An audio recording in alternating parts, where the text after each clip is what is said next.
let everyone know that this is a public meeting of the committee to appoint Douglas County Commissioner for District 1. This meeting was published in the Daily Record on October 6th, and there are copies of the open meeting law at the front of the room. But more conveniently for you, there are some at the back of the table. There are also agendas for the meeting at the table if you want to pick one of those up. If the open meeting laws get lost, let us know. Kim has another copy up here. And with that, we'll go ahead and do roll call for our committee members. Esch. Here. Ewing. Here. Klein. Here. Our first item of business is appointment of the chair for the committee, and I would entertain discussion and action on that from the committee members. Well, it's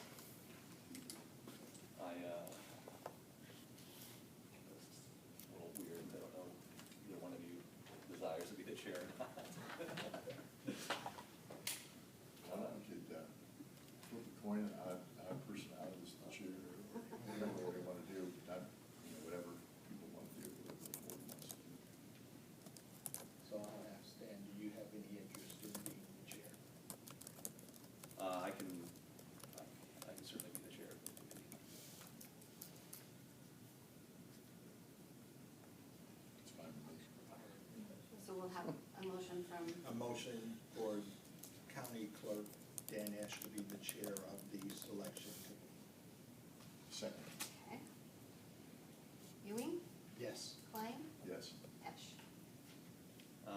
Feels weird voting yes, but I'll vote yes. So, Thank you. well, thank you both. Guess I'll take over the agenda from here. Before I get to that, just want to thank some people. The Chief Deputy County Clerk Sherry Larson for being the clerk for the committee, and Kim Bolo from my office. She did a lot of work on the website to post things. And then Teresa Urich.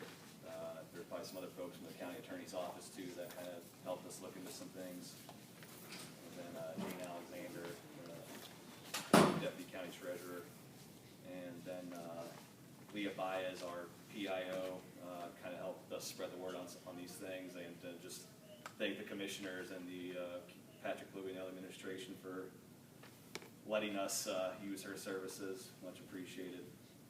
And then I just point out a few elected officials that are here with us, PJ Morgan and Chris Rogers from the county board, and Vinnie Palermo from the city council, and then some of the candidates who are here are elected officials themselves.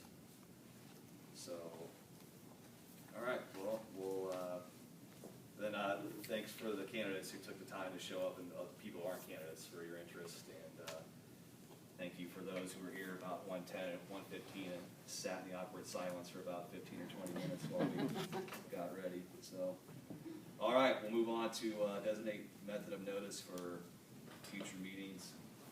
I guess Teresa, you kind of said something to us before the meeting yesterday about kind of what you're talking about here. I mean, I think we understand, but might as well have you. Sure.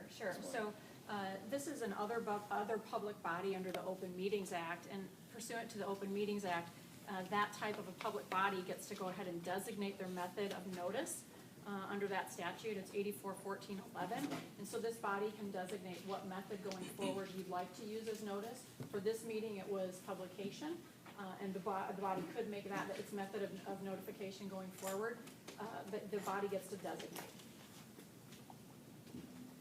Well, I would say we use the Daily Record again, but obviously we've used our social media platforms and our own networks to let people know. So obviously it doesn't, choosing the Daily Record doesn't stop us from doing any of that. So I would. If I may make a suggestion, the board could designate as its method of notice publication in the Daily Record, and then as a courtesy, but not necessarily as a designated method, you could continue to update the website and also use Leah Baez to do media notices as well. Yeah, I would agree with that. And we're gonna, this is a public meeting day, we're gonna announce when our next meeting is going to be here today.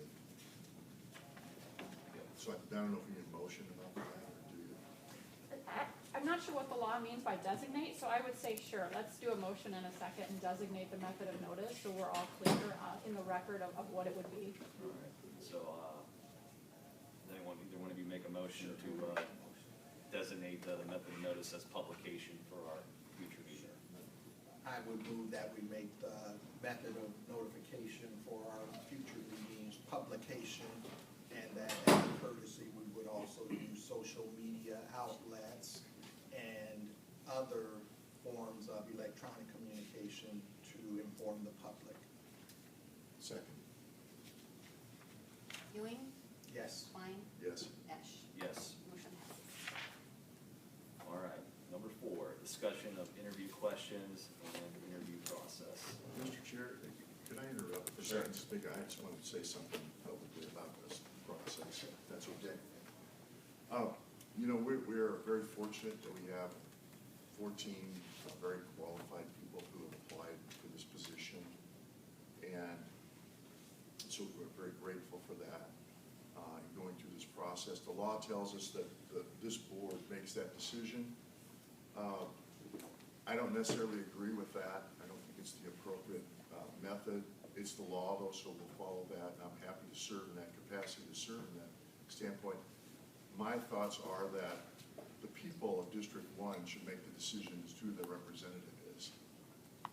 And so I'm going to talk to the people in the legislature just about the law itself, and maybe saying that, you know, especially when we have like 3 years of a term left, that there ought to be the ability to have, and it wouldn't be that expensive to have a special election in that district.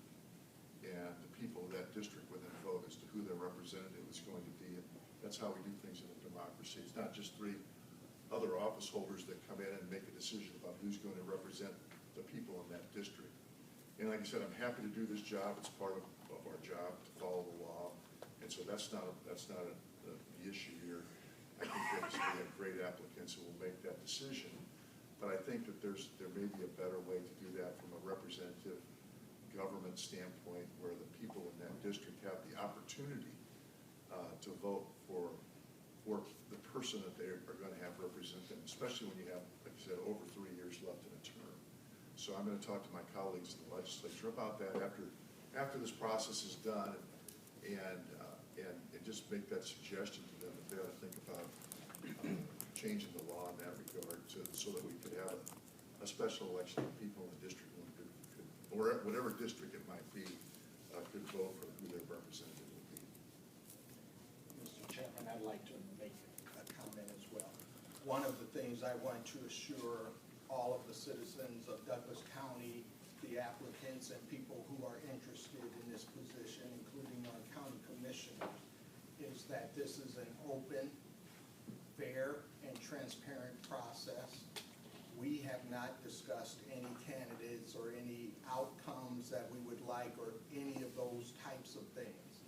So everything will be done in public, so everyone can see how the process worked. The only thing we've done is try to set the agenda and meeting dates in advance, but other than that, we have not had any communication with each other as elected officials, other than sharing the information that the candidates or the applicants themselves provided. Now, to piggyback off that, I think there's some things on the agenda today where people might be thinking to themselves, well, why did they not take care of this ahead of time? And it's just kind of a difficult situation with 3 people, and 2 of us makes a quorum, so we're trying to be careful about, open meetings law. So I guess you get to see us make decisions live here as far as the actual questions we're going to ask, and some other things that you would probably assume would be taken care of in advance, but that's part of what this meeting is. So, so I guess, again, we're at item 4, discussion, interview questions, and interview process. So we have, we're going to confirm that later in the meeting, but we do have Friday, October 22nd, the legislative chambers. We have the room all day. So presumably that would be when our next meeting is, and presumably that would be when we would do interviews. And so I guess really what this item is we're determining a standard set of questions. So each person we interviewed would have the same questions. And then I suppose, along with it, we're determining maybe the order, or how many votes we would, I mean, we're determining, number 6 is determining a list of applicants to be interviewed. But I suppose before we get there, this is, maybe we're determining if we want to narrow the list down or not. And, I mean, I have some thoughts, but if either one of you want to go first, I'd let you do that. You know, I'm fine doing whatever the board decides to do. If we wanted to vote on each person, write down five of the names after reviewing the applications and the letters, and determine that we think those people should be the ones interviewed, and then whoever got one vote could be interviewed. And that could be, again, all 14 again, if we each list 5 people. So if anybody got a vote, that they would be interviewed. Or we could just interview everybody. I mean, it doesn't, whatever the board feels is most appropriate. We're gonna have to make decisions, obviously, and so I'm fine either way. We want to narrow the list, we want to do so many, maybe less than 14 interviews, or 14 interviews. John, what do you think? My thought is that we've reviewed the information that we have before us, and I think we can take the information that the applicant submitted, as well as the information we received in the letters of support, and narrow it to a smaller number. I love the thought process of picking our top 5 each, and then seeing where we land in interviewing, like you said, Don, anyone who got a vote from one of us. I'm fine with that. I mean, what Dan? Well, that would be my second option. My first one, I know it would make for a very, so I'll be doing a lot of thinking out loud right here, so bear with me, okay? But it's something I've thought about a lot over the last couple of days, but, well, really last 2-3 weeks, but, you know, originally I thought, well, there's no way we're gonna interview all 14 people. And I think what both of you said, it is justifiable and defensible and makes sense to vote and narrow the list down. But I guess at the, you know, and when I hire for someone in the clerk's office, if I've had 14 candidates, I've never interviewed all 14 people. You know, I narrow the list down. I guess for me, this is just a little different. I mean, we're selecting somebody to basically represent 85,000 people on the board. And I struggle with it because I feel like, I guess I'm trying to think from the applicant's point of view. I think every person who applied probably, I would assume, would want a chance to answer some questions. But at the same time, if I'm also honest with you, you know, maybe I don't have an exact order in my mind, but I certainly maybe have like a top tier, a middle tier, and a lower tier after I reviewed all these applications. And what are the odds of somebody in my middle tier and lower tier just knocking my socks off in the interview and, you know, being my top person? So then I worry about making somebody feel like, why don't we just prolong this suspense for me when, you know, maybe I never really had a chance with you because of where I started off before the end. So I struggle with that even being the right way. I guess why I land on that being my first option, although it definitely makes for a long day, I know that, but to me that's not a good enough reason to not move forward with it. But my reasoning behind interviewing all 14 is, you know, obviously we're only going to pick one person, but maybe the public sees that interview with somebody, and you know, there's other ways to start this community. Maybe somebody watches that and says, hey, I like what this person had to say on that, and maybe I don't know, some nonprofit reaches out to this person and says, we like your thinking, and maybe you could help us serve in this capacity or something like that. So I guess although I worry about candidates feeling like I just prolong the process for them, you know, when they're not chosen, but I guess I feel like everyone deserves a chance to at least answer some questions. And I will fully admit that maybe at the end of the day I go through it and it has no impact on my order. Everything stays the same. So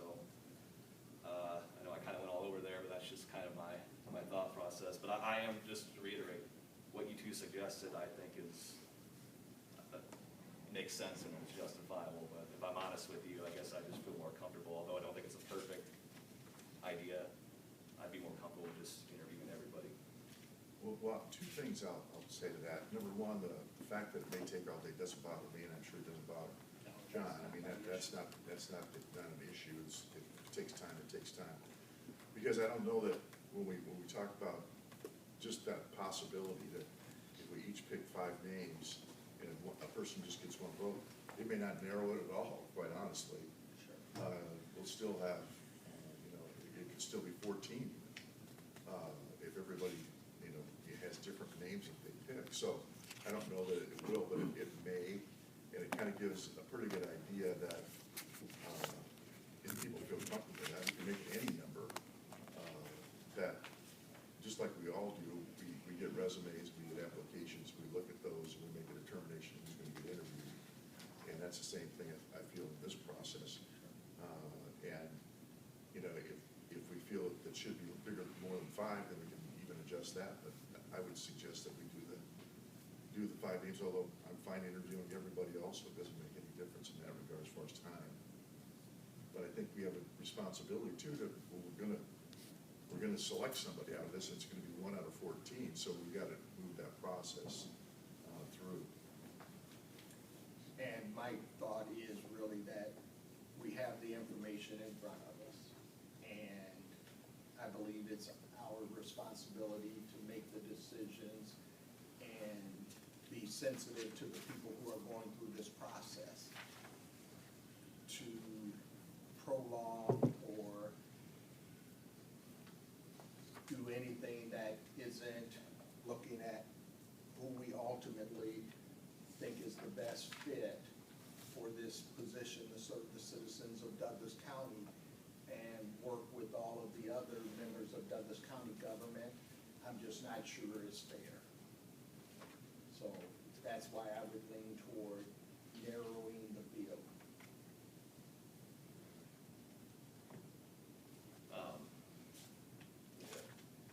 So I do like the idea of even if, it's possible we all could vote for whatever, 3 of the same people, but then we each have 2 different people, and those 2 different people would still get, like you were saying, it's.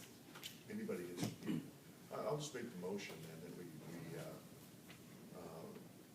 each one of us selects 5 people. If anybody gets a vote from any person on the board, then they get an interview. So that we're not,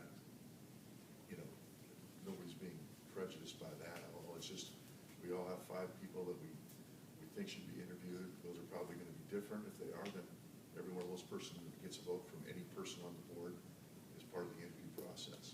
But that at least gives us a little bit of a possibility of narrowing the field from the get-go, from the applications and the letters of support that we've got. So I'll make that motion. Second. Just make clear that the motion on the table is to vote for 5 people. Each candidate will vote for 5 people. And further that, No, I don't think we proceed with that. Okay. And Sherry, the second part of that is that anyone who receives at least 1 vote would be interviewed. Ewing? Yes. Klein? Yes. Pesh? yes. Motion passes. All right, review list of current applicants. So what I'm gonna do, and you two can jump in at any time, just so you know, but I'll just go through alphabetical order.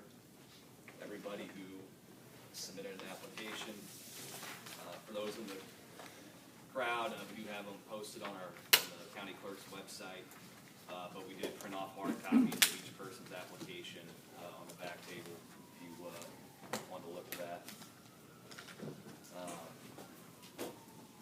And then when I include, I guess what I was thinking, if you guys are okay with this, I'd say the person's name, their address,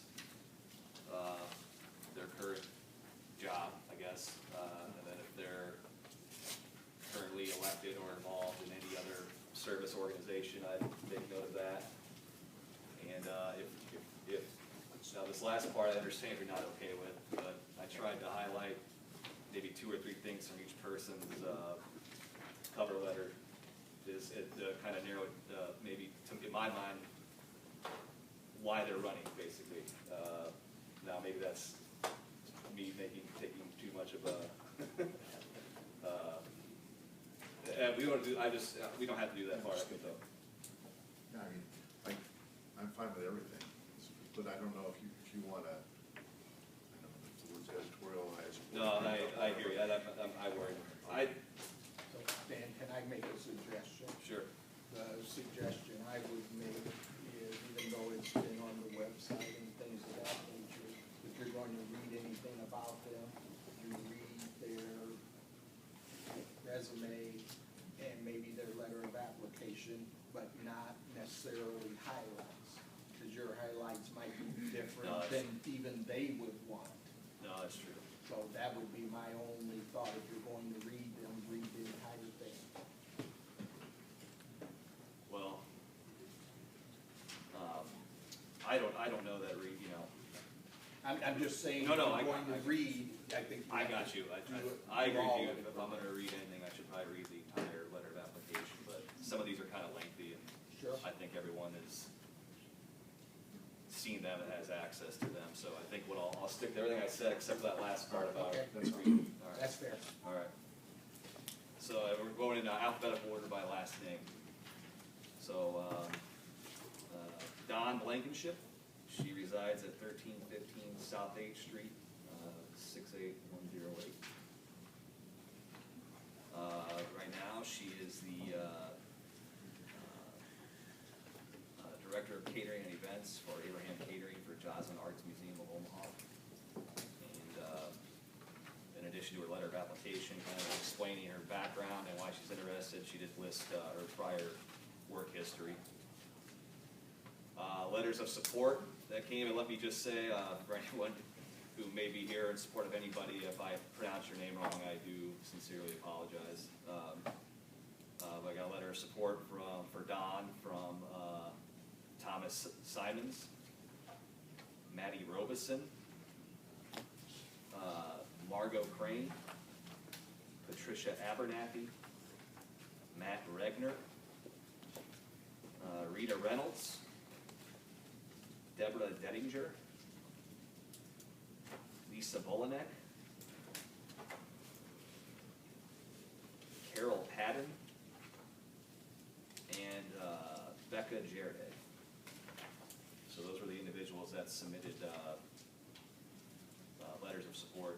And just to clarify, when I say that I received a letter or email of support, it is anything that was sent to either dropped off or mailed to the clerk's office or submitted via email. I mean, if you guys are like me, you probably got stopped on the street and someone told you who they liked. I did not include those in that. It was just a written submission that we got. Next candidate is Benjamin Cass. He resides at 2002 Oak Street, zip code 68108. He is currently a engineer software for Mutual Omaha. Along with his work history, he did list some of his positions in other organizations. He's with the Nebraska Democratic Party, Douglas County Democratic Party, Deer Park Neighborhood Association, Omaha Jitterbugs, and the moving company at UNO. He did list some past involvement too, but I'm just going over the current stuff. All right. We'll move on to Roger Garcia. He's at 3635 Olin Avenue, zip code 68105. Right now, he is the Director of Federal Programs for our National Center for Families Learning. He lists other jobs that he's had, previous elected and appointed offices that he has served in. Current volunteer experience includes Nonprofit Executive Institute. He's a Leadership Team Institute Coordinator, a board member for the National Association of Latino Elected and Appointed Officials, and Metro Young Latino Professional Association.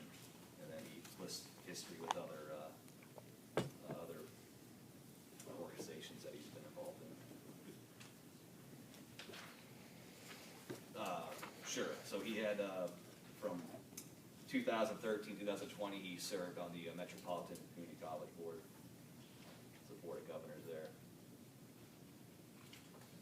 Letters of support for Mr. Garcia, Christian Gray, Armando Salgado, Itza Lopez, Jeff Fox, Sarah Smolin, Don Preister, Nicole Leclerc, and John Fox. The next is Sarah Howard. She resides at 132 North 40th Street, 68131. Currently, she is a policy advisor for First Five Nebraska, and she actually currently holds an elected seat at, for a director on the Omaha Public Power District. And previously, she was a state senator from 2013 through the 2021 with the Nebraska State Senator. She also lists other experience she's had, job history, as well as training and volunteerism. So right now, looks like she's on the American Council for Young Political Leaders, Ethiopia and Kenya Mission for Democracy, and Healthy States National Task Force. And then she also lists some awards that she's received. Letters of support for Sarah Howard, Mary Feber, or Dr. Mary Feber, Trish Lanphier, Sarah Smolin. She had, I mentioned a name for Roger. She had sent one in for both Roger and Sarah. We'll move on to Ron Hugg. Mr. Hugg is at 2411 South 3rd Street. 3rd Street Plaza, excuse me, 2411 South 3rd Street Plaza. He is currently on the, serves as an elected official for, on the Metropolitan Community College Board of Governors. He's an operations manager at City Taxi Inc. And he's also on the Village Green Townhouse Board.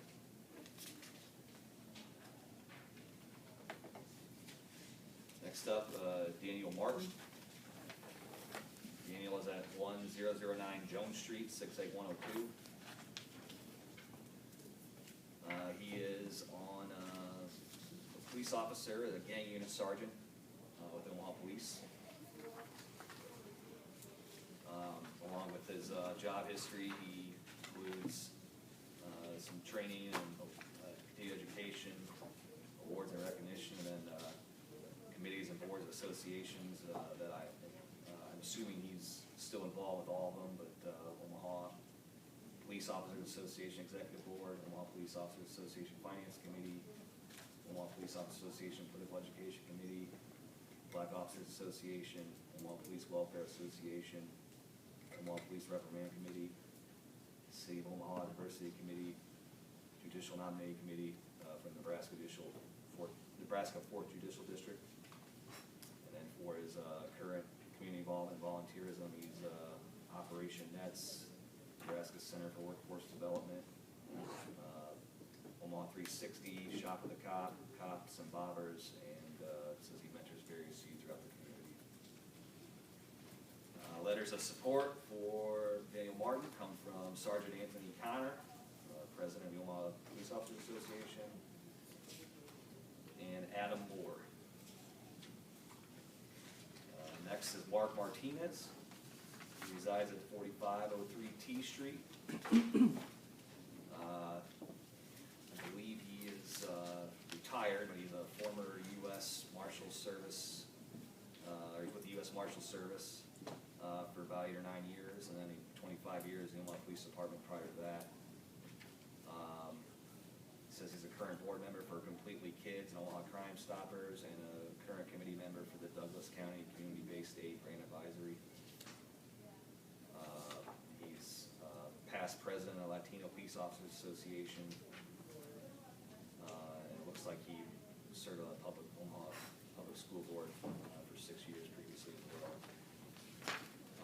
letters of support for Mark come from Clark Rosenloff, Eric Bill, the president of Omaha Crime Stoppers,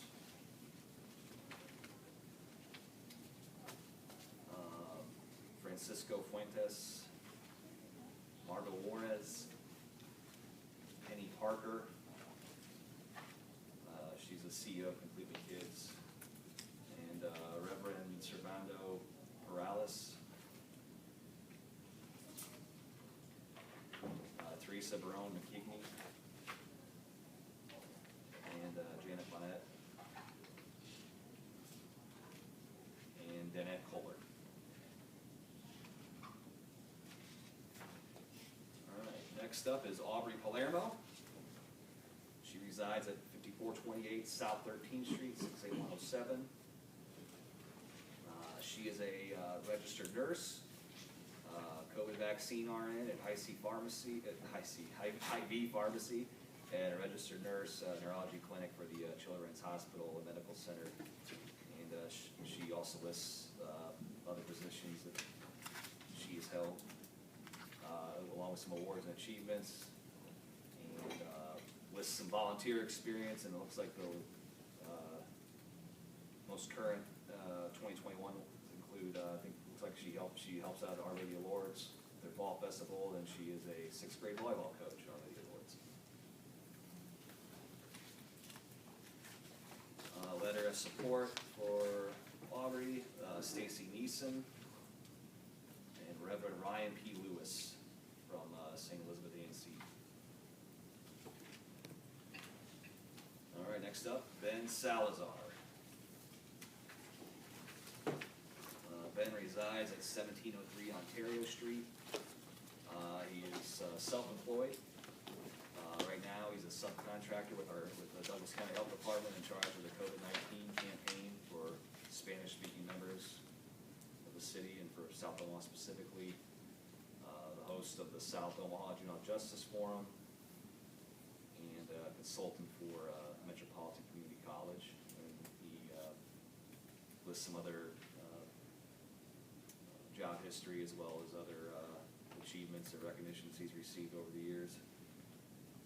Letters of support for Ben, Maureen Greger, and Abril Garcia. Next we have Kimera Snipes.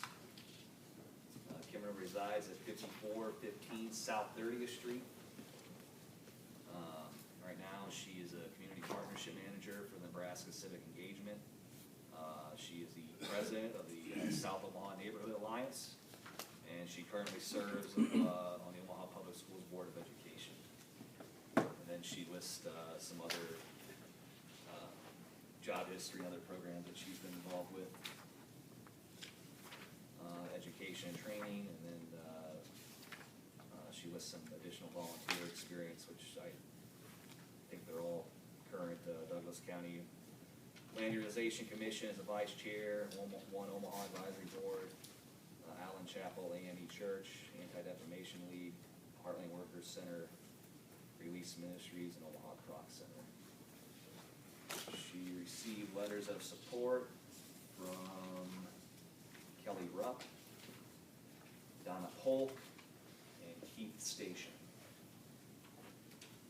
Next we have Angel Starks. She resides at 722 South 37th Street. She is a realtor and team lead with Nebraska Realty, and she's a community outreach coordinator for Growing Hearts Collaborative. Then she lists some other accomplishments and community involvement and achievements. And she received a letter of support from Doug Rothus on behalf of the Omaha Area Board of Realtors. They said, looks like the Board of Directors of the Omaha Area Board of Realtors voted unanimously to recommend the appointment of Angel Starks. Next up is Jim Thompson. Jim Thompson resides at 1001 South 35th Avenue. He is currently on the Papio Missouri River Natural Resources Board.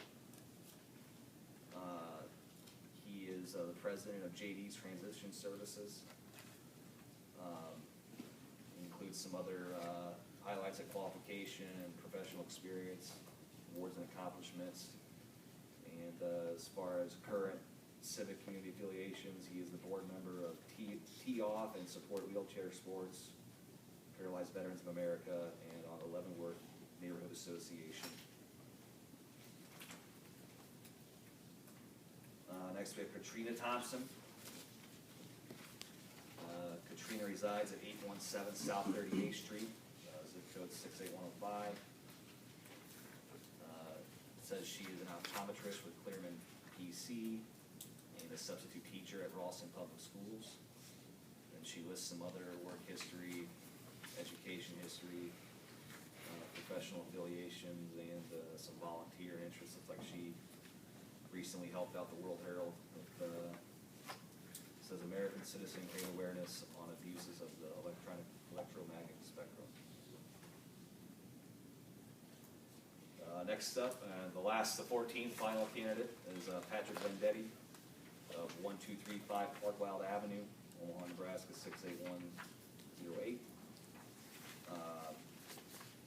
He was formerly a Nebraska State Senator from 1976 to 1980. He was employed at Westside High School, or Westside School District for 34 years. He's the owner of the Fairmont Building at 1209 Jackson and the owner-operator of the Cornerstone Driving School. Included some other employment history and awards and achievements as well, and educational stuff. Letters of support for Patrick Vendetti, Sandy Buda, Ken Johnson, and Dr. Jonathan Collins. And one more, Lou Rotella Jr. also submitted a letter of recommendation of support for him. So that is 14 applicants.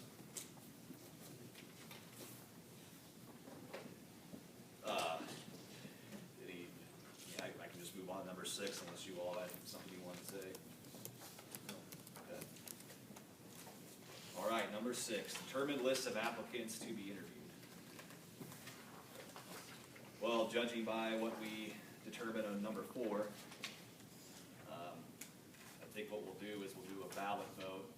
So there's we prepared ballots.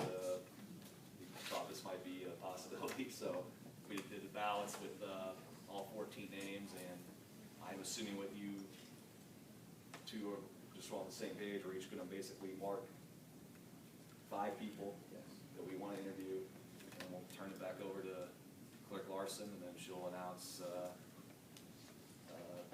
who received the votes. We have each ballot by committee member's name, and we will take those back and count them. We have a tabulation sheet we put together, and once we have that done, we'll read into the record who voted in which direction. And that was from conversations with Lisa and how that should be put into the record. Yep, we'll put it into the record, and then because the Open Meetings Act has a preference for roll call votes, we'll present you with the final list of applicants that'll move forward to interviews based upon this vote. And we'll ask for a roll call vote on that final list, and we'll have that roll call vote on the final list.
I'll read into the record the votes. I'll read the candidate's name and then the 5 individuals that they voted for.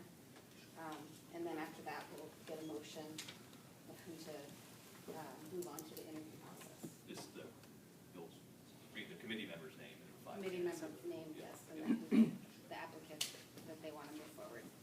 So Dan Ash, Douglas County Clerk, voting for Roger Garcia, Sarah Howard, Mark Martinez, Kamara Snipes, and Angel Starks. Don Klein, County Attorney, voting for Roger Garcia, Sarah Howard, Daniel Martin, Mark Martinez, and Patrick Vendetti. Is that right? Okay, thanks. And then County Treasurer John Ewing, voting for Roger Garcia, Sarah Howard, Mark Martinez, Kamara Snipes, and Jim Thompson. So we will move forward. Roger Garcia receiving 3 votes. Sarah Howard receiving 3 votes. Daniel Martin receiving 1 vote. Mark Martinez receiving 3 votes. Kamara Snipes receiving 2 votes. Angel Starks receiving 1 vote. Jim Thompson receiving 1 vote. And Patrick Vendetti receiving 1 vote.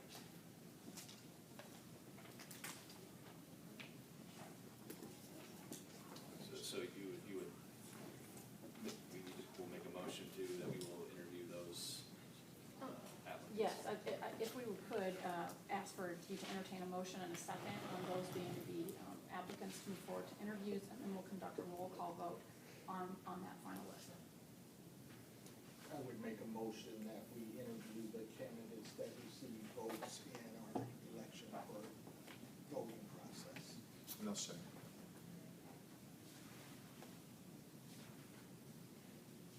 And just for the record, that is for 8 applicants to move forward. Ewing, Yes. Klein, Yes? Esch. Yes. Motion passes. Well, for any of the candidates who, or applicants who are not selected, I'm sure this probably doesn't mean much to you, but it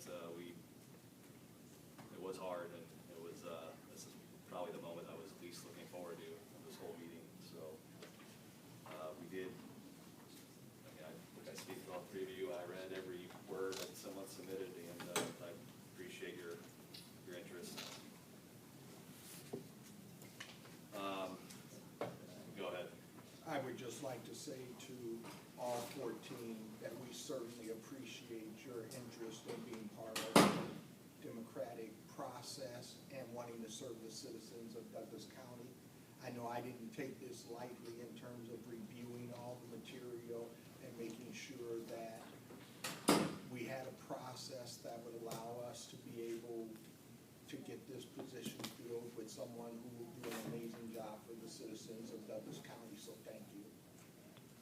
And I would echo the remarks of the Chair and Mr. Ewing. And it's also why I said what I said earlier about, I think the process should be a little different where the residents of District 1 make the decision in a special election rather than us, and we have an election process there, campaign, all those kinds of things, and the constituents of that district make the decision. But I'm very appreciative for the people that applied, even that didn't make the final interview, to put yourself out there and be willing to serve in any capacity is a great thing. And so very appreciative, because the process doesn't work without people being willing to take that opportunity to serve. So thank you. Well, we're not taking any public questions or anything from the public, so.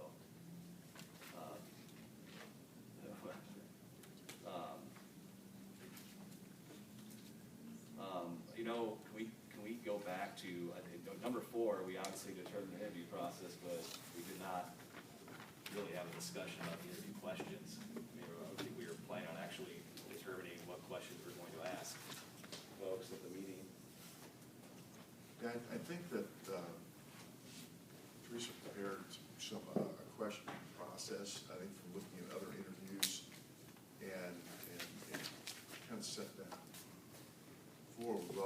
the schedule of who gets interviewed, but I think that what she advised was 25 minutes for each interview, 5-minute maximum statement from the applicant, 5-minute maximum public comment for opponents, 5-minute maximum public comment for proponents, and a 10-minute maximum question and answer period. And there's some guidelines with that. And that's what the suggestion was made. We have discussion on Yeah, that. yeah. If I may, Sure. so it's on for discussion and action, so this body can go ahead and discuss it at your convenience, and also then take action on it should you choose to vote for a specific process for the interview. I did prepare for this body's convenience a sample interview process as County Attorney Don Klein laid out. It's certainly amendable by you should you choose to make any changes, but it is available for your review today. The one area that I have some concern is giving opponents the opportunity to talk about candidates. I would prefer to have this be a process where we hear people in support of the candidates and not get into a political battle where someone is saying negative things about one of these 8 people. So that would be my only concern with the proposed agenda. And I would rather hear 10 minutes of people talking and saying good things about the applicants versus 5 minutes of good and 5 minutes of bad. This wasn't my suggestion, this is what Teresa put forth for us to look at, so, you know, I'm fine with that. I don't think it has to be 5 minutes anyway. If there's not anybody there that's Sure. going to speak, then they wouldn't speak. I know we're in the part right now of the judicial nomination process, and the judicial committee meets and about the applicants who want their names forward to the governor, and they always they have an opportunity for people who have anything to say as far as in opposition to that person, have that opportunity to speak. But I'd rather not have that happen either. I mean, so it's a positive process. People are willing to put their names out. I suppose if anybody has something they think we need to know about somebody, they can certainly. It's not. I guess it has to be a public meeting, so I don't know how you would do that. So. Well, if I may, so I think that in support or opposition, if anyone could submit something to this body, I think it's on the website that submission would be public record and it would be available for anyone to view. So I think the public should know that, and I believe they do based on what's on the website. I think that what I can tell you is the Open Meetings Act says that we cannot, we don't have to allow the public to speak at every meeting, but we can't prohibit public participation at all meetings. So we do need to provide some public participation at the next meeting, I believe. I can say that I believe in the 2003 appointment that the county board made, they only allowed proponents. They did not have opponents speak at that one. And so, but I do think we do need to allow some public participation. And that's fine. Let's just scratch that.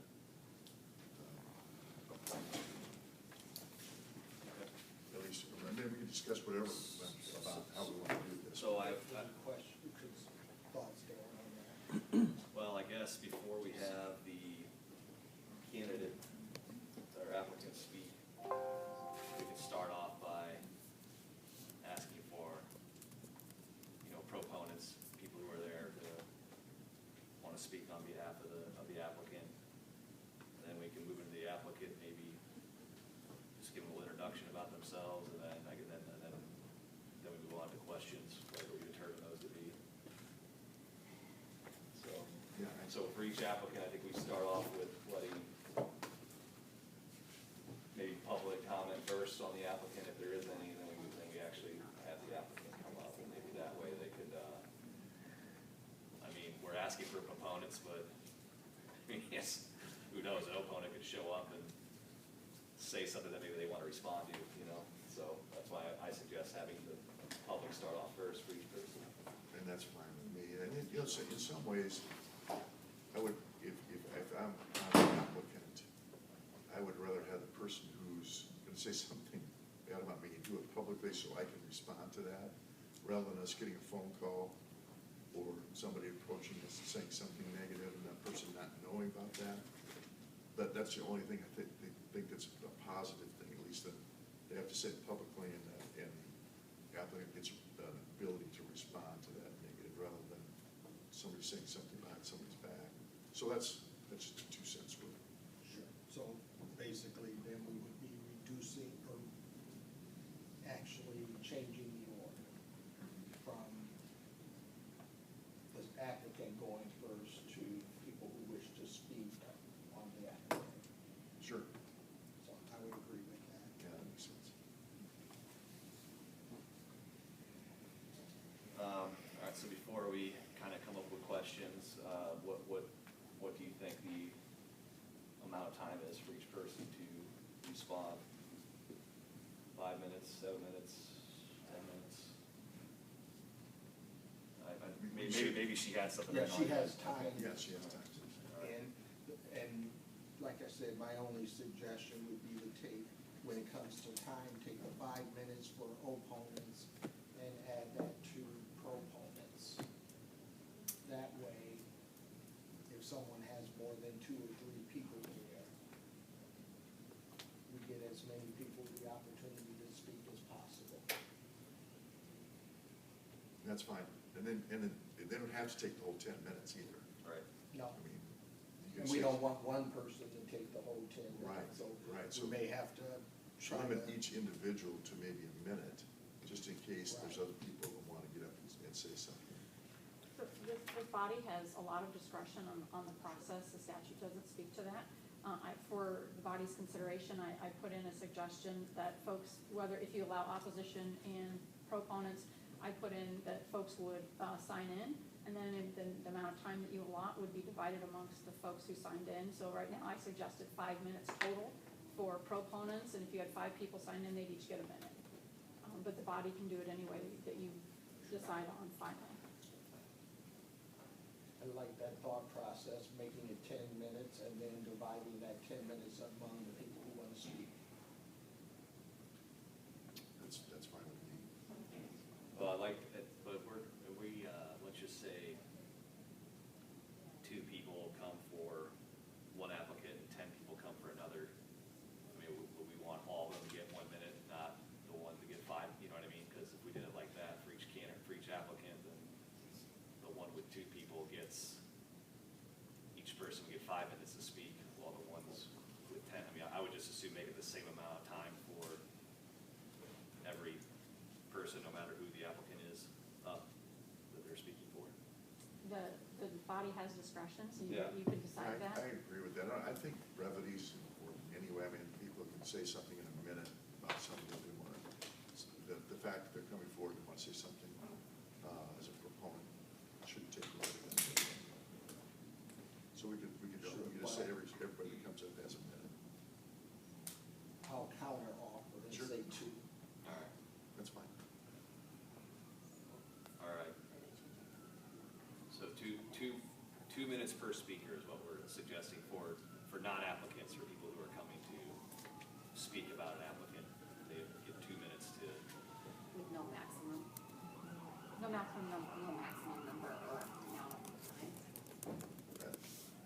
well, I mean, I guess I would say we reserve the right to adjust if we get a flood of people showing up.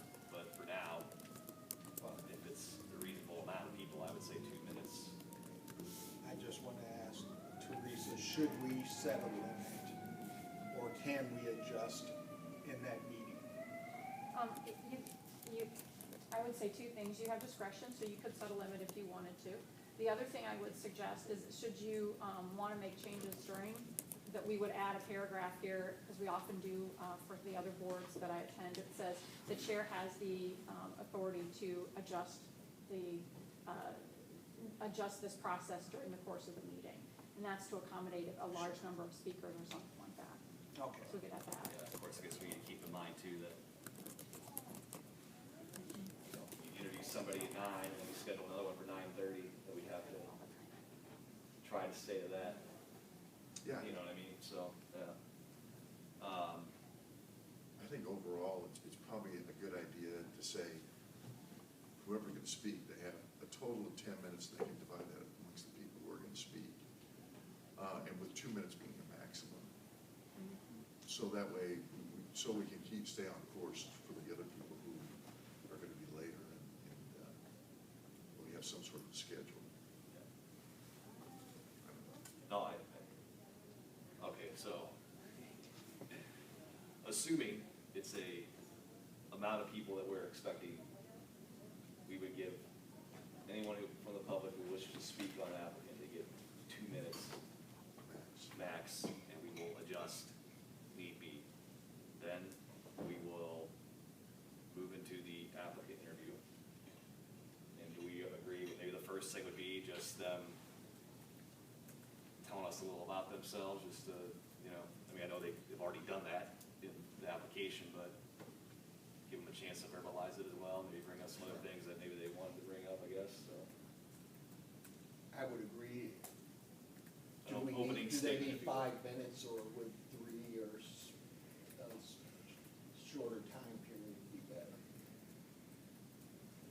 Well, I would say 3 minutes personally.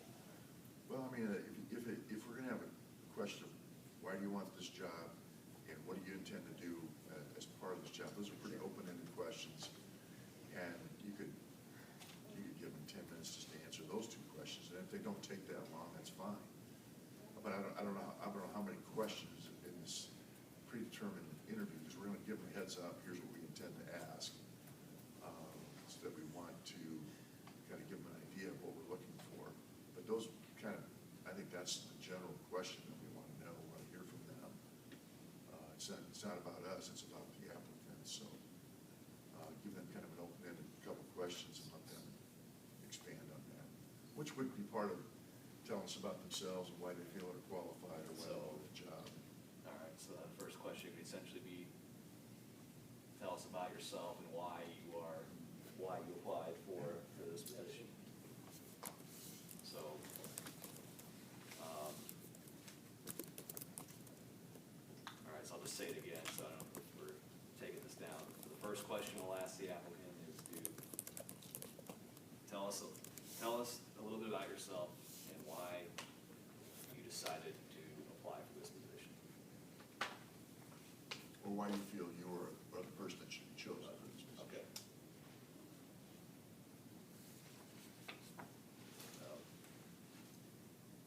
Madam Clerk, you wanna, when you're done, wanna read that back to us, just so we're all on the same page? I have, tell us about yourself as the one question, and then the second one was, why did you decide to apply for the position, or why are you the person who should be appointed to this position? I guess that's at your discretion, which you prefer. Well, I think it was a combination of the first one about telling us about yourself, and then the second, well, excuse me, I guess the third, of why you feel you should be chosen for the position. So, Right. and it's pretty general, and they can think whatever way they want with that. Yeah, and I think you get different information from those 2 questions. Right. Tell us why you applied is one thing, why you think you would be the best is something else. Okay. All right. And I think I would think we'd be allowed to, adjust it, you know, if we're kind of just thinking out loud here on the question, maybe we get back and we see it on paper, like, well, it really should be written this way, but that is the gist of what we're asking them, Right. is tell us about yourself and why you feel you should be chosen for the position. So so we'll move on to the, I mean, you guys okay with this? We're basically just coming up with how many questions do you think we should ask? I think those 2, and then obviously if something comes up and they're saying something that anybody on the committee could ask a follow-up about whatever's brought up, if that's okay, I don't know. Is that legal? Yeah, so I think the body's moving in an a wonderful direction. I think there's some standardized questions, but then I also think any interview would allow for a follow-up question if you heard an answer that prompted you to go a little bit further on something. If it's helpful at all to the body, I did draft a few questions, and I brought copies if the body would, Chair, if you permit me to approach, I'd be, Sherry's gonna be happy to go ahead and walk them up there. Not that these are, have to be used, but just something to consider as you're looking at what questions you may want to ask.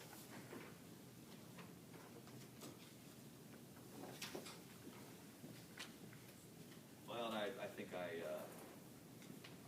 you had provided us this ahead of time.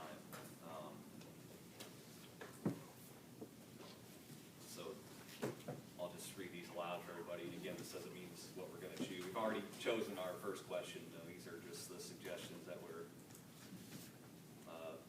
given to us. So number one, what would you say is the most compelling reason you should be appointed to the county board to serve the citizens of Douglas County? Number two, what do you hope to accomplish? Number three, how do you handle controversy in a group on an issue you feel passionate about? Number four, what is your priority issue for the county and how do you plan on addressing that priority? And then if the applicant holds another elected office, if you currently hold an elected office and that office conflicts with being a county commissioner, will you be resigning from that office, assuming the county commissioner position?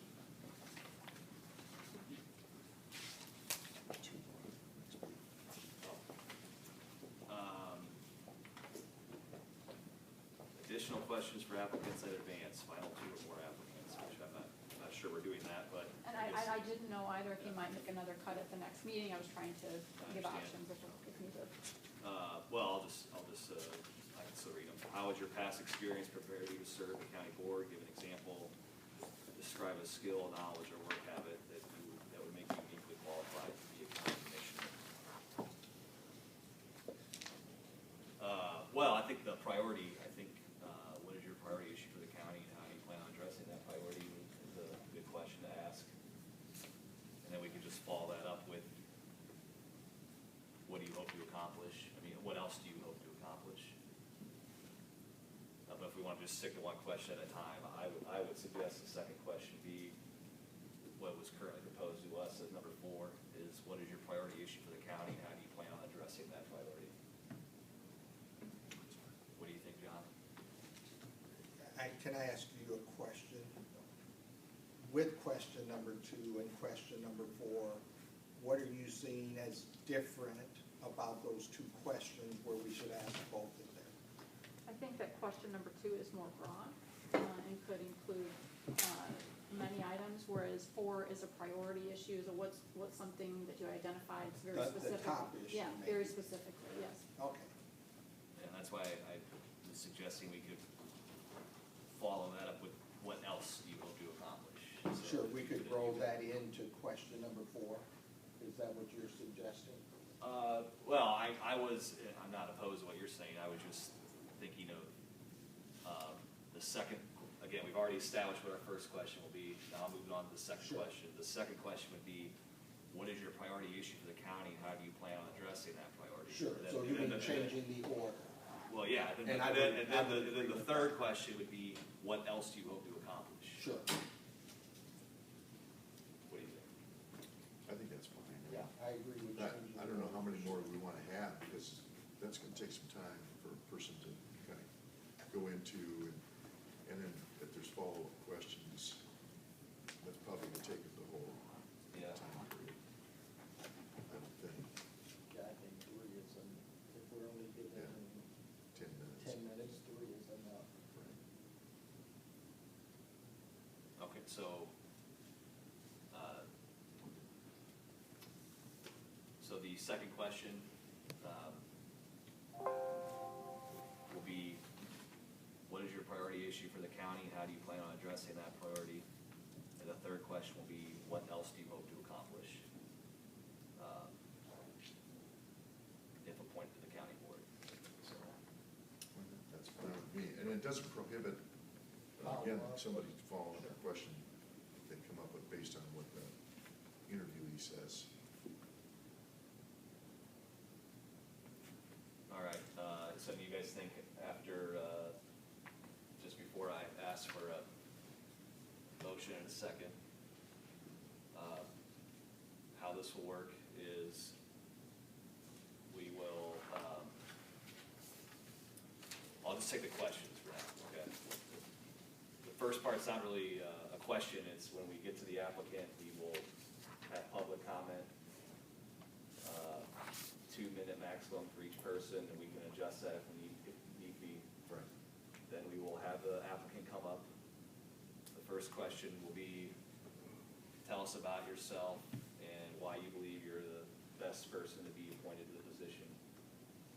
I know it's not verbatim what we said, but just, and then number 2 would be, what is your priority issue for the county and how do you plan on addressing that priority? And number 3 will be, what else do you hope to accomplish? And of course, we can, if they say something that we want to follow up on, we can, but for now, those are our 3, we're just gonna have those 3 set questions. And the only thing I would suggest is if what is listed as question number 5 now is applicable to that person, we should ask that question. Agreed. Okay, yeah, and so, So it would be 4 for people who are current Yeah. office holders. for current office holders, there will be a 4th question of, since you hold elective office, if that office conflicts with being a county commissioner, will you be resigning from that office and assuming the county commissioner position? I could see an embarrassing scenario where we select someone and they say, no, I'd rather do this. I don't want that to happen, and that's possible with Yeah. some boards.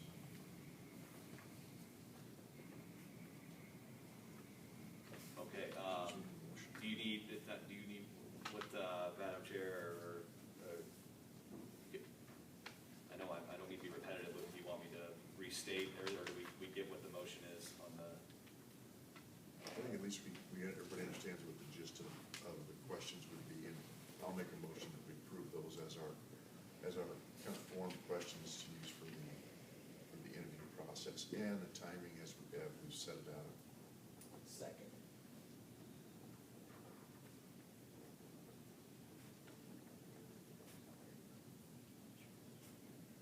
We're just to clarify what we're voting on. So we'll start with the public comment for proponents, maximum 2 minutes per speaker.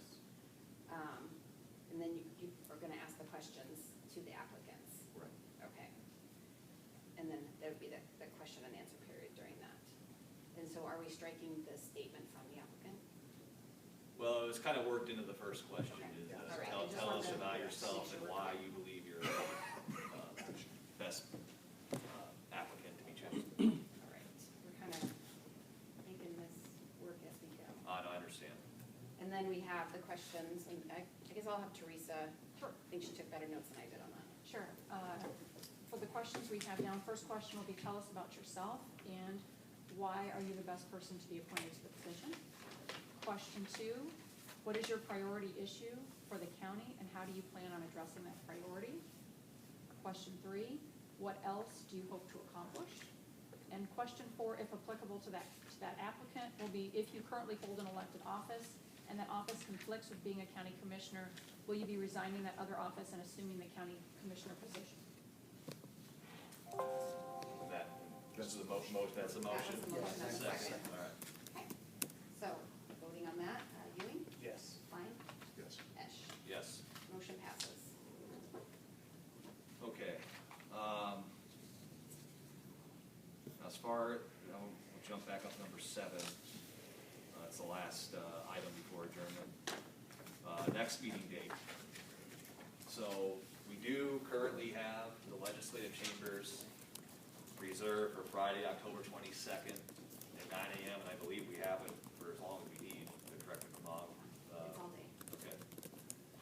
9 o'clock. 9 o'clock, yeah. So,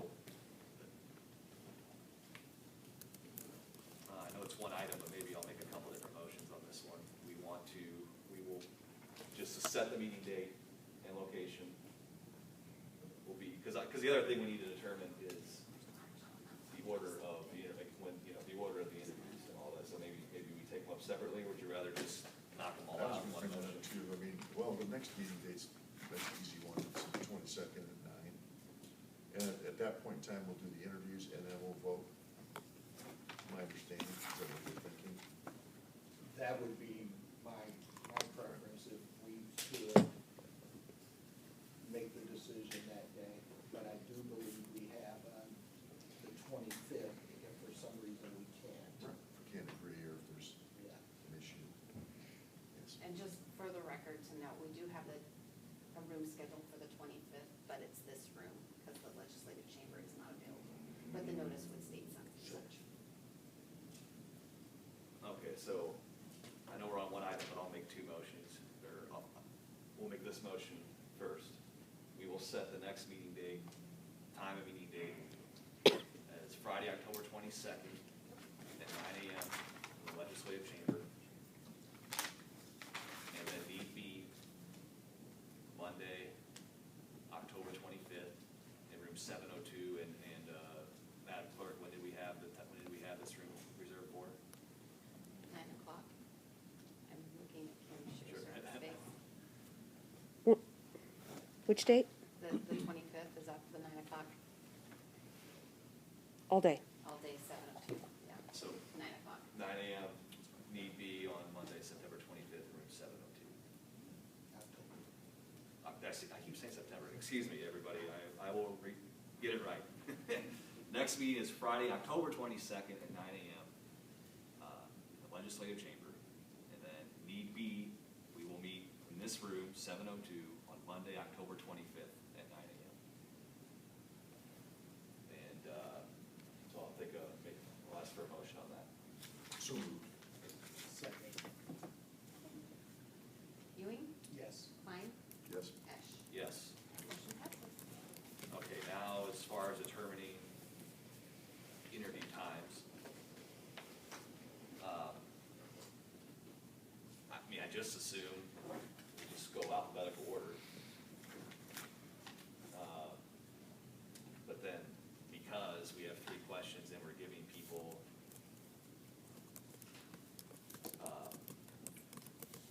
10 minutes to answer, we can't really do every half hour. I mean, I guess we could if the other applicant realizes they could come in and maybe have to wait a little bit, but maybe it's every 45 minutes, 1 at 9, 9:45, 10:30, 11:15, maybe we take a break for lunch and then 1 o'clock, 1:45, 2:30, 3:15. That's fine. I mean, whatever you want to do is in that regard. I mean, we could do it alphabetically or random. We could just pull names too beforehand and let them know what the order is. I don't know. It doesn't matter in that regard. I don't know how people, the applicants would probably be the ones that would kind of want to know ahead of time, obviously, and whether it's random or alphabetical doesn't make any difference to me. So, just a thought process, when I interview folks, we contact them and see what time is available for them, if they can meet one of our slotted times. Would we do that in this process or set it today? Well, I hear what you're saying, but I guess I Well, don't I'm wanna just give- asking the question. No, I know. I'm good either way. But I don't know about giving somebody, I mean, if we wanna set times, I mean, I don't know how we do that fairly, if you know what I mean, like maybe somebody would prefer, there's 2 people that want 1 o'clock, but we contacted one person first. I mean, I don't know. Sure. I just asked the question only because that's an option. I don't know that it's the best option. Not that we have to do what they did, but Lancaster, they did like back and forth, so when they did this in 2019, maybe the person whose last name started with A was first, then the person whose last name started with Z was second, and the person whose last name started with B went third, the person whose last name started with Y went fourth, and they just kind of did like a, Sure. On each end, basically. yeah. So maybe we're making them out of an anthill here. But I'm good anyway. It's just, we just need to let them know and say, here, we're starting at 9, and it'd be nice for them to know who the first, Sure. what the order is. Sure. So whatever way it seems fit, I mean, fair no matter what we do. Absolutely. Yeah. So whatever you think in that regard. I have no problem doing alphabetically then and just going with this time slots that we talked about, starting at 9 every 45 minutes except for a lunch break. So,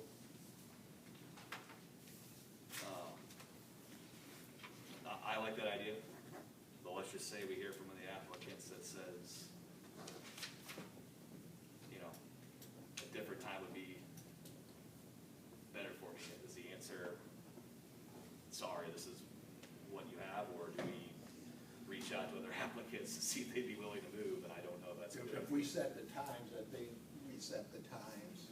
If we want to give flexibility, then I don't think we set the times, we reach out to people. But I don't think once you've set the times, you get into changing that short of some major emergency or something of that nature.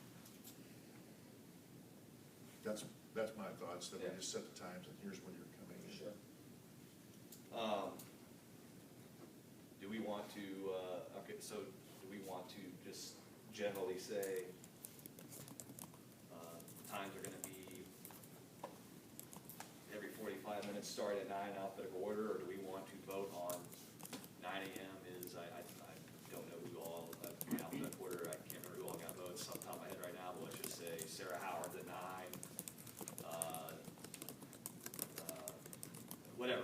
So- Here's go ahead. how I would suggest it, Dan. I would suggest that we have the clerk plug people in alphabetically, starting at 9, every 45 minutes, giving us a lunch break, and then starting again at 1 o'clock, and just read those, and then we make a motion to accept that. All right, in alphabetical order by last Yes. name.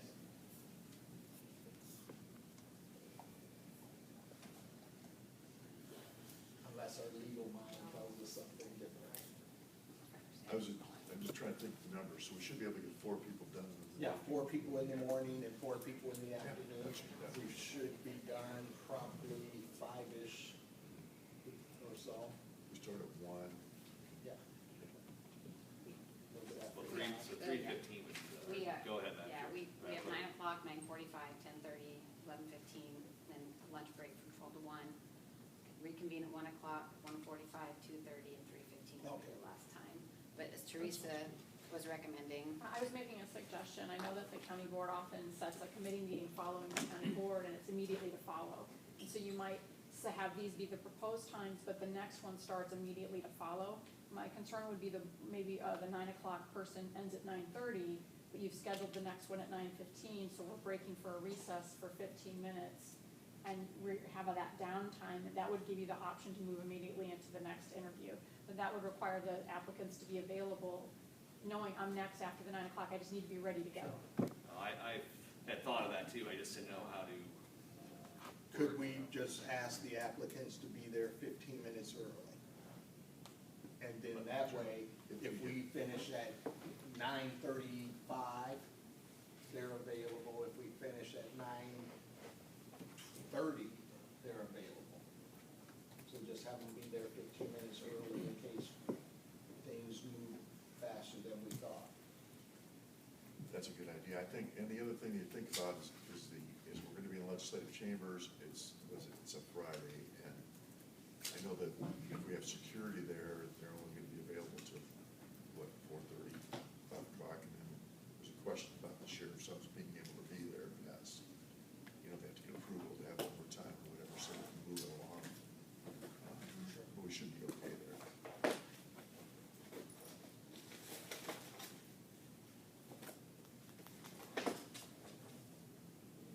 Well, the thing about the 15 minutes early is though it compounds as you go on. So we could ask someone at 10:30 to be in at 10:15, but really we could be ready to go by 10, you know?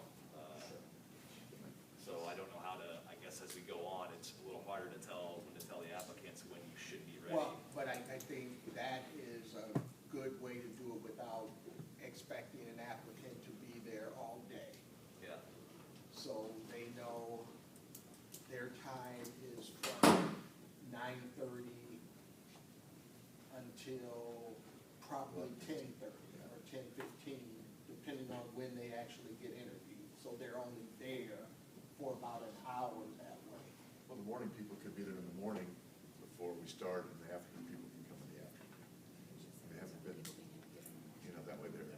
Well, here's the thing I'm concerned about, and I'll see what all of you think.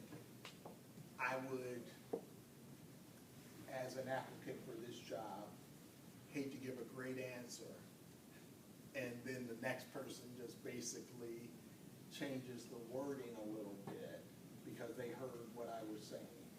So I would like to separate the applicants if at all possible.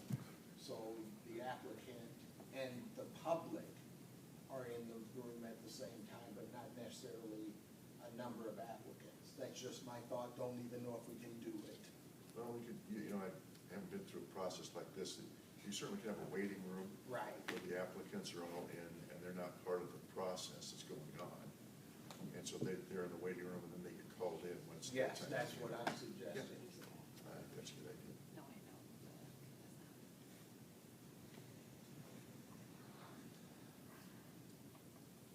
So, I haven't had that question before. It's a public meeting, but I think the applicants are slightly different than the public.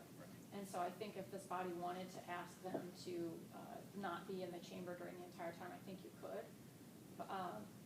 But perhaps another alternate would be having just the morning people come in the morning and the afternoon people come in the afternoon. You'd hear some of the other applicants that way, but not the whole list, perhaps. So there's many ways you guys can do it if you want to look at doing some sort of where you're sequestering Basically. the applicants essentially. What I'm thinking of is when we have people sequestered for jury trials or civil service hearings, those type of things. I just think it's a better process, but I will live with whatever we want to do. I'm just looking at Well, would we, trying to be fair. would we want to do, at 9 o'clock, we have 4 people come in and we do a round robin with each question for the 4 people? So each person is, that's unusual. I know, I saw Lancaster had done that, and I thought, I don't know if I'd want to do that, but at the same time, now I'm thinking, well, I don't want anybody. Wait, or, maybe we could do 4 people, we're starting 9 o'clock, with this person's gonna go first, this person's gonna go second, this person's gonna go third, this person's gonna go fourth. Here's the approximate time we think we'll get people, and give them a window of, so maybe if someone's going fourth, they don't need to be there at 9, they'd come at 10 or 10:30, I don't know. The only thought process I have is we are then not managing the process, we're just letting the candidates come and go, and I just prefer to have a little more structure and say, this is your time, please come 15 minutes early. Well, now that I'm certainly all the way back around, maybe we stick to knowing that there's gonna be times where we're gonna have maybe like a 20, 25-minute break in between candidates. We just stick to the 9 o'clock, 9:45, I'm okay with 10:30, 11:15, knowing that, there could be a lengthy break in Sure. between each applicant, but I guess I'm not thinking of a better way to do it right now, so. I'm okay with that. And we're gonna do just alphabetical order by last name. So, Madam Clerk, if you're ready, would you wanna tell us the proposed time and names for each interview on Friday, October 22nd? Based on a schedule of an interview every 45 minutes, if that's what I was hearing. Yes. So Roger Garcia would be at 9 o'clock, Sarah Howard at 9:45, Daniel Martin at 10:30, Mark Martinez at 11:15. Have a lunch break from noon to 1 o'clock. At 1 o'clock, you'd reconvene, and Camara Snipes would be your next applicant. Angel Starks at 1:45, Jim Thompson at 2:30, and Patrick Vendetti at 3:15. So your final based on that time frame, your final applicant would conclude around 4 o'clock. And then after 4, maybe we leave the possibility open for a recess, or we just vote. I think we can't have a recess, can we? Well, we're gonna have a recess between the lunch break, You basically. can, it depends on what you're gonna do during the recess. You can't confer during the recess. Right, that's what But you can that's have- what I But if meant. you wanted to take a 30-minute break, you certainly can do that. Sure. Well, I just want to work in the possibility. I mean, I understand that maybe after Vendetti, we may have our minds made up. But I guess I just want to work in some room in case. Right, but what I was getting at, we would have to have that open discussion Yeah. in the legislative chambers. We couldn't have a recess. So I guess the final item after the interviews, so the interviews have been set. The final item is selection of an appointee. And if we can't come to an agreement, well, then we have Monday to, Right.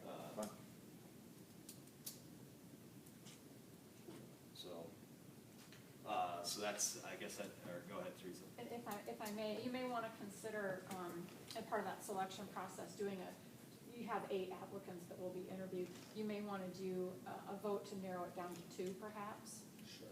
And then you could have a final vote. It might just be cumbersome to do an 8-person Sure. ballot or an 8-person vote with 3 people. I could see a lot of rounds with ties. And so it might be beneficial to narrow it down to 2 and then have Well, a final vote. I guess we could, after, I think it'll be clear to us if that's necessary, Yeah, you know. I say we just vote. Yeah, See but that's what I would suggest is that we set 4 o'clock aside to vote, and that could include narrowing the field Right, if we don't have consensus. good. Sounds good.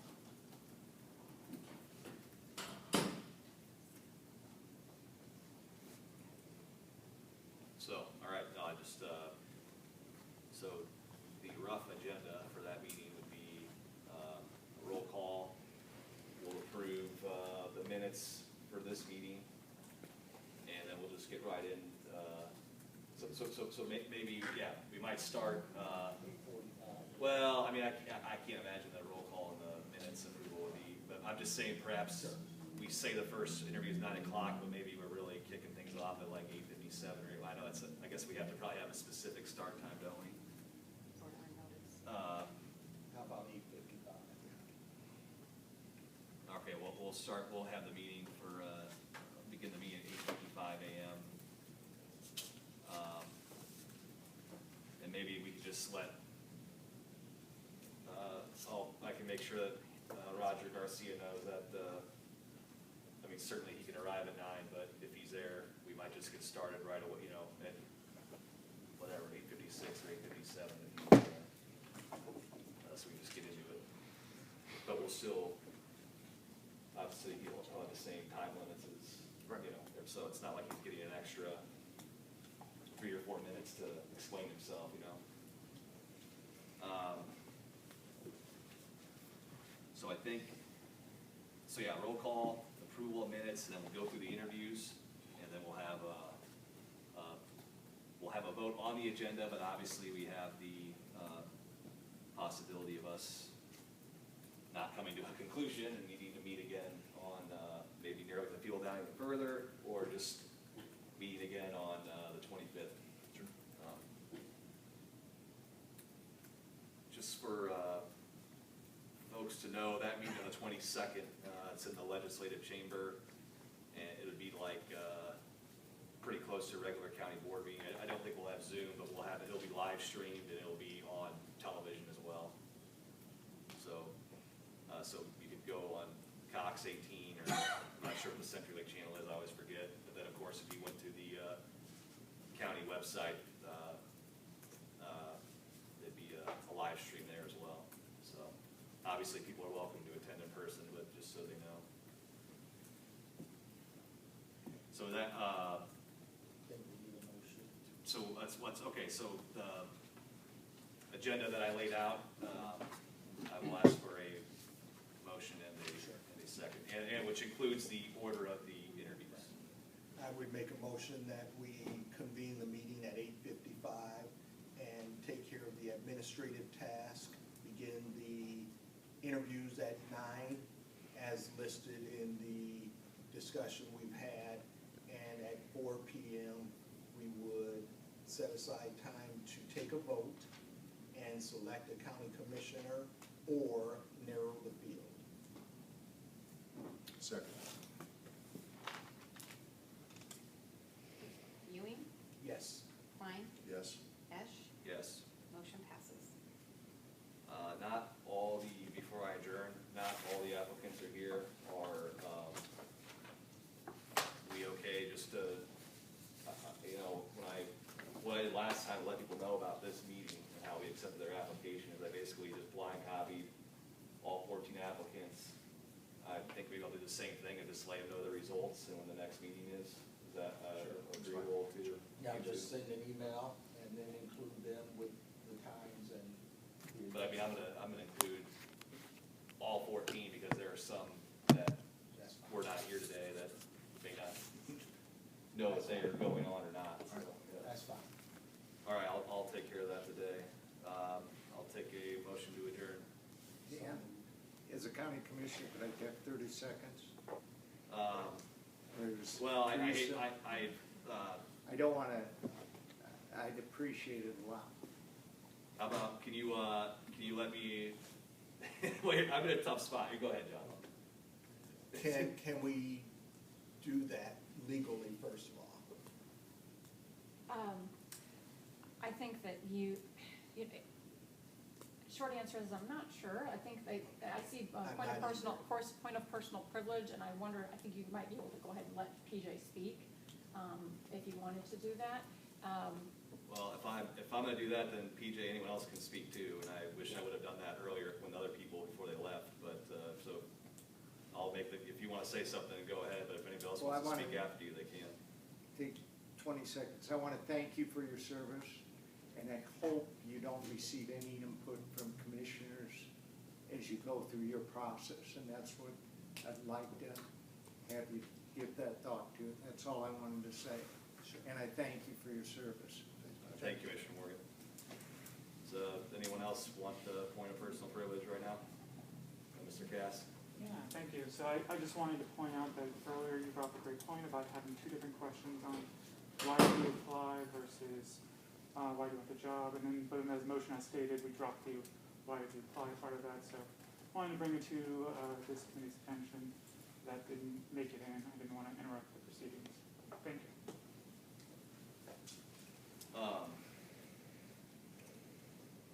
Well, I understand Ben's point, but I feel like most people stated why, and then, you know, you kind of work in why with why you think you're the best person for. It's an open-ended, pretty much, they can respond. Thanks, Ben. Anyone, yes, Gina? I was the number 2 when Mike and I were going up for this seat years and years and years ago. And I want to say I really appreciate this much more open process in including the public. I think it's very important to educate constituents along the way, and this is a great way to do it, gentlemen. Thank you. Thank you. That's Gina, Bonet, and that Ben Cass.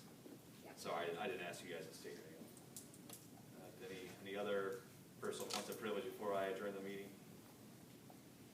Okay, motion to adjourn. So moved. Second. Ewing, Yes. Klein, Yes. Esch. Yes. Meeting is adjourned. at Thank you all for 3:07. being here. Yes. Thank you, everybody.